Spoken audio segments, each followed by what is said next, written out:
Bir marta payg'ambarimiz shunday deganlar: Allohning shunday bir ismi bor. Kim bu ismni duosida ishlatsa, duosi ijobat bo'lmay qolmaydi. Bir kuni Anas roziyallohu anhu shunday dedilar: Men payg'ambarimiz sollallohu alayhi vasallam bilan masjidda o'tirganimizda bir kishi namozni tugatdi va yana ruku qildi. Keyin esa sajda qildi.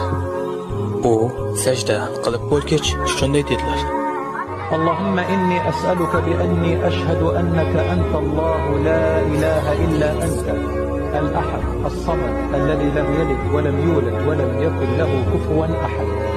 Va u Allohdan so'rashni davom etdi. Payg'ambarimiz o'girildi va u kishiga shunday dedilar: Sen Allohdan uning eng buyuk ismi bilan so'rading. Agarda kimdir Allohdan shu ism bilan iltijo qilsa, Alloh unga javob beradi. Agar kimdir shu ism bilan nimadir so'rasa, Alloh beradi.